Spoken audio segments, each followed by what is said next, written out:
जैसे ही जनक जी के दूतों ने प्रण की घोषणा की, सभी अभिमानी राजा एक एक करके अब उठने लगे, धनुष के समीप जाने लगे। गोस्वामी जी लिखते हैं, परिकर बांधी उठे अकुलाए, अकुला करके उठ रहे हैं, कारण कहीं हमसे पहले कोई और ना जाके तोड़ दे। ये अभिमानी राजा एक एक करके उठते जाते, धनुष के पास जाते। गोस्वामी जी कहते हैं सभा में मौजूद थे 10,000 राजा। कितने राजा?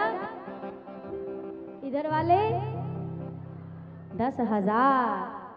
आप भी करीबन टच में ही हो जाओगे 2-4 दिन में, लग रहा है 10,000 के करीब।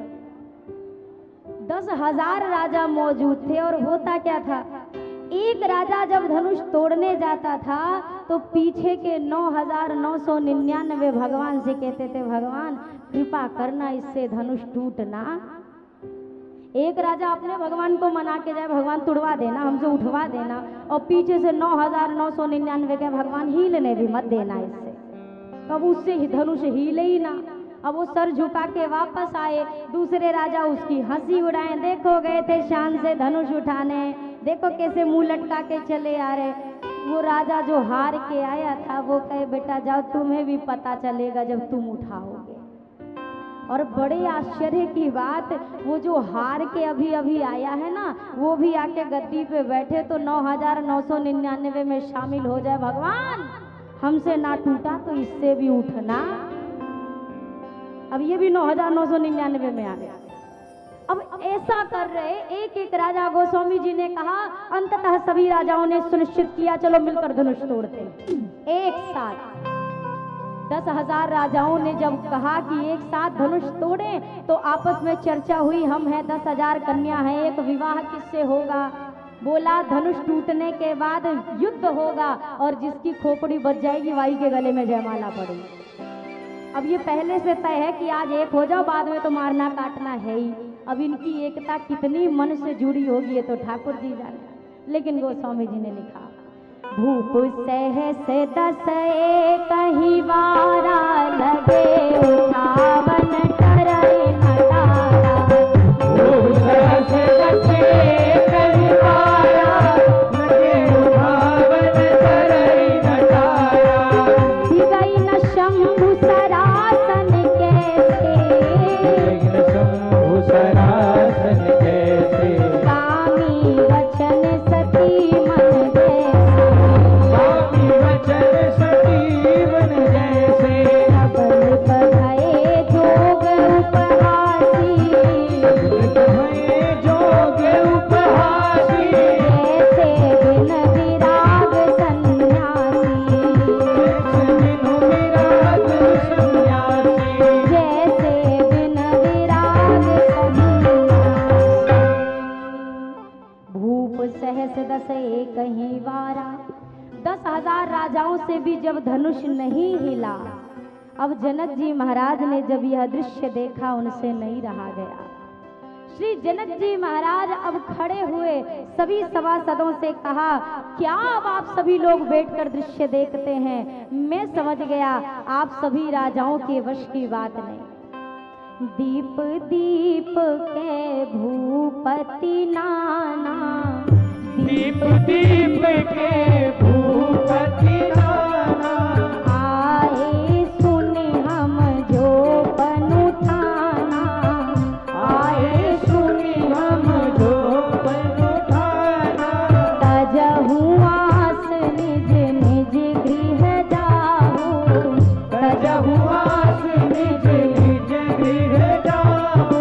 लिखा न विधि गए देहि विवाहु, लिखा न विधि गए देहि विवाहु। सुकृत जाई जो पन परिहरहु, और कुंवरी कुंवारी रहई का करहु। अगर मैं प्रण तोड़ता हूँ तो मेरे पूर्वजों के कमाए हुए यश का नाश होगा। अगर प्रण पर टिका रहता हूँ तो ये स्थिति चीख चीख कर कहती है, जनक जी आपका ये प्रण कभी पूर्ण होने वाला नहीं है। आप इतने सारे राजाओं महाराजाओं में से धनुष को उठाना तो दूर, चाप चढ़ाना तो दूर, कोई तिल के दाने इतना खिसका तक ना सका। आज के बाद कोई अपने आप को वीर ना कहना, सबकी वीरता मैंने आज देख ली है।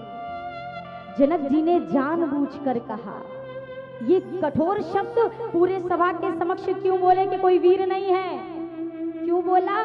जानते हैं ये शब्द बोलूंगा तो खड़े होंगे। खड़ा तो वैसे राम जी को करना चाहते हैं, लेकिन राम जी सीधे सीधे खड़े होने वाले नहीं हैं। राम जी को खड़ा करने के लिए इनसे पहले किसी और को खड़ा करना पड़ेगा। झंडा देखा है? झंडा ये लगा हुआ है ना झंडा। अरे माताओं शरबत भी पी रही हो, बोले भी जा रही हो, ऐसे कैसे कथा हो पाएगी?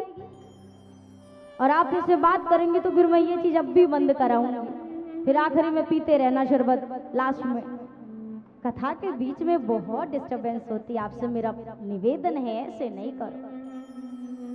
जैसे झंडा हो, झंडा को लहराने के लिए सबसे महत्वपूर्ण चीज क्या है? जोर से बोलिए। हवा नहीं, हवा तो बाद वाली, हो तो सेकंड पे आ गया। डंडा, अगर डंडा ना हो तो झंडा लहराने वाला। गोस्वामी जी ने लिखा है, रघुपति कीरति विमल पताका। लक्ष्मण जी कौन है? दंड समान भयऊ जस जाका।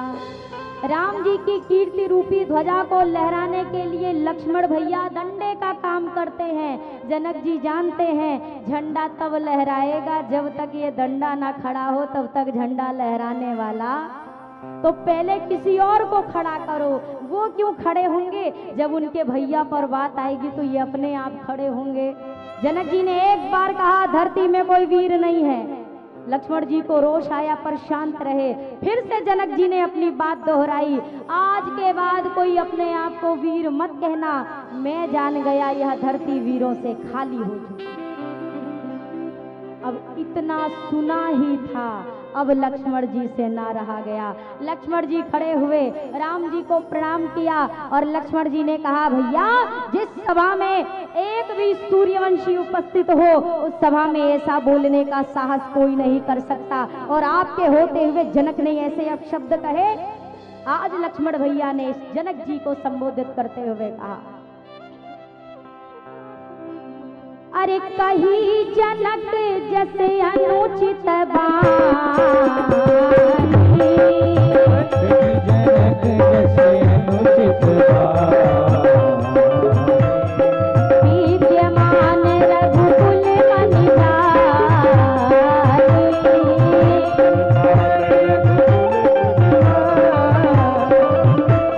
सुनहु भानुकुल पंकज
पर आज सभा में जनक ने जैसे शब्द बोले हैं इनको ऐसा नहीं बोलना चाहिए था। बड़ी देर से इस धनुष की चर्चा सुन रहा हूँ। अरे अगर काल भी किसी रघुवंशी के समक्ष आ जाए तो रघुवंश का एक छोटा सा बच्चा काल से भी टक्कर लेता है पर पीठ दिखाकर नहीं जाता। और ऐसे रघुवंश के होते हुए आज लोग कुल दीपक के होते हुए जनक ने सभा में ऐसे शब्द बोले कि पृथ्वी पर कोई वीर नहीं है। अगर जनक को वीरता का प्रमाण चाहिए, मुझे एक बार आदेश देकर देखिए, मैं धनुष क्या चीज है पूरे ब्रह्मांड को गेंद की तरह उठाकर दिखाऊंगा। सिर्फ उठाऊंगा नहीं, कच्चे घड़े के समान इसे फोड़कर चकनाचूर करके दिखाऊंगा। जिस प्रकार बरसात के छत्ते को छोटा सा बच्चा पैरों तले रौंद देता है, उसी प्रकार इस ब्रह्मांड को रौंदने की क्षमता है आपकी कृपा से। आज लक्ष्मण भैया ने कहा, रही समाज बीच जो दिनेश वंश बाल को, सुने कुबेर देई ना जवाब हाल काल को। इतै तो भानुवंश के निशान विराजमान है, प्रत्यक्ष जानते विदेह सात्विकी सुजान है। अबे न वीरते वसुंधरा विहीन हो गई, कहीं वृथा विदेह बात नाम सोच ले लई। जो आज नाथ ने सो निदेश ने कपाऊं मैं, तो समाज बीच खेल के विदेह को दिखाऊं मैं। कहो मुठे करो न जो धरो न चाप हाथ में, असत्य ना बदो सदा है सुनात साथ में। तोड़ो छत्रक दंड में तो प्रताप बलनाथ, और जो न करो प्रभु पद शपथ। पुण्य न धरो धनु हाथ, पुण्य न धरो धनु हाथ नाथ, या ही प्रलोको उड़न दिए ब्रह्मांड निमिष में यदि मैं को। सब राजन को चार करो नाहिन मुख मोरो, सब राजन को छार करो नाहिन मुख मोरो।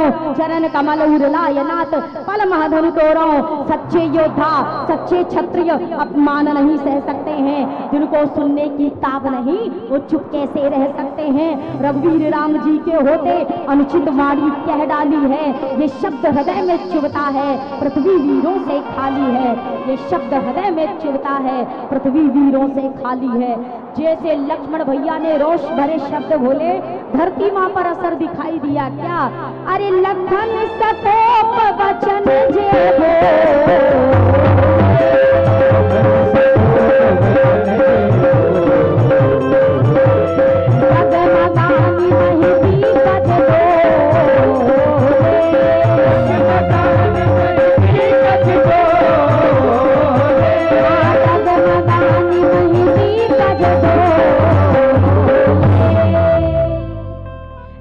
लक्ष्मण भैया ने शब्द बोले, धरती कांपी।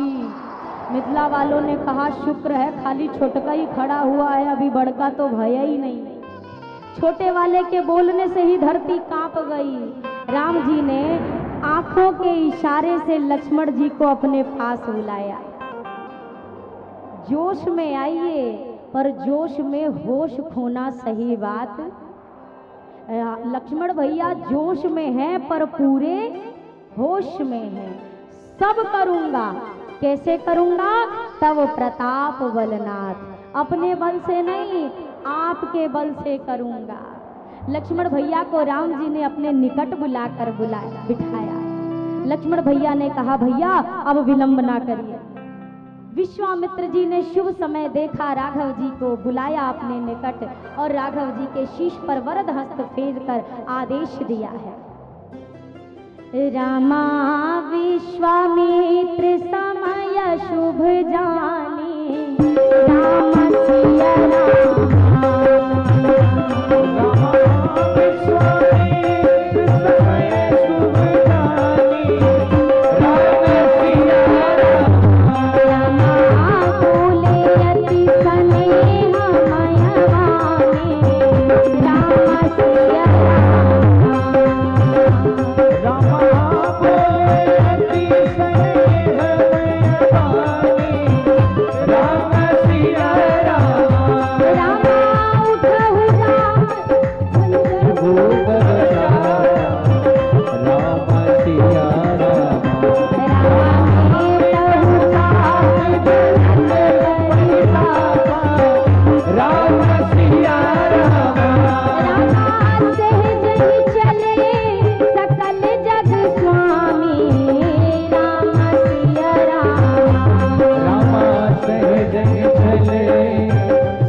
वीरभद्र जी ने राघव जी से कहा, राम जी उठिए, जाइए धनुष तोड़ दीजिए। अब राम जी चले।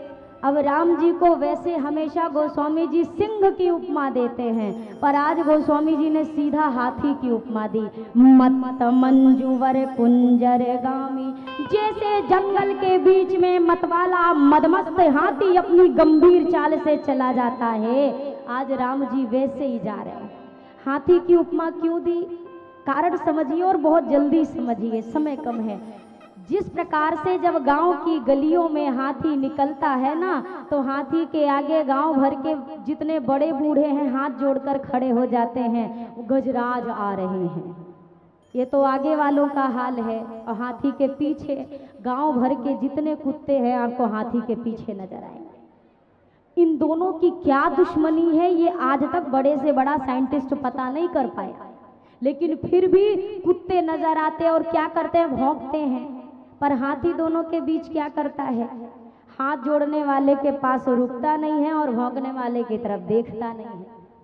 कुत्ते की तरफ, श्वान की तरफ नहीं देखता। क्यों? क्योंकि हाथी जानता है कि इनको तो भौंक के इसी गांव में रहना है, हमारा लक्ष्य तो बड़ी दूर का है, हमें तो बड़े आगे तक जाना है। अपने लक्ष्य पर ध्यान रहे। राघव जी चले, अभिमानी राजा प्रलाप कर रहे, पर राघव जी सीधा चले धनुष के पास।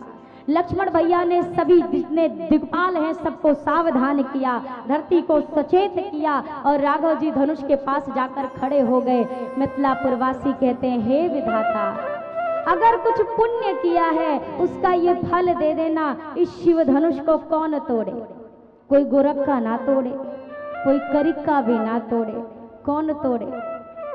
हो शिव के धनुहा कठोर के संवर का देवे तोड़। ये सांवले वाले सरकार इस शिव धनुष का खंडन कर दे, बस ऐसी कृपा कर देना। राम जी ने जब देखा अब मेरे राघव जी धनुष के समीप खड़े हैं, अब धनुष तोड़ने की बेला निकट आ गई। माँ जानकी ने धनुष से कहा, हे शिव धनुष आप हल्के हो जाओ। कितने हल्के? धनुष हल्का होकर पूछता है, माँ इतना ठीक है? माँ कहती और हो। माँ इतना ठीक है और हो। बार बार जब धनुष ने पूछा तो मैया जी ने कहा, देखो मुझसे बार बार पूछो मत, ये जो तुम्हारे सामने खड़े हैं ना, इनको फूल तोड़ने में भी पसीना आ जाता है। अब समझ जाओ ये कितने कोमल हैं, अब हिसाब लगा के हल्के हो जाओ। धनुष हल्का हुआ, अपनी जड़ता, मैया ने कहा ऐसा करो अपना सारा भार अभिमानियों के सिर पे डाल दो, अभी तक तुम नहीं हिल रहे थे अब वो ना हिले, निज जड़ता लोगन पर डारी। शिव धनुष हल्का हुआ। अब राम जी ने हाथ बढ़ाया, गोस्वामी जी ने लिखा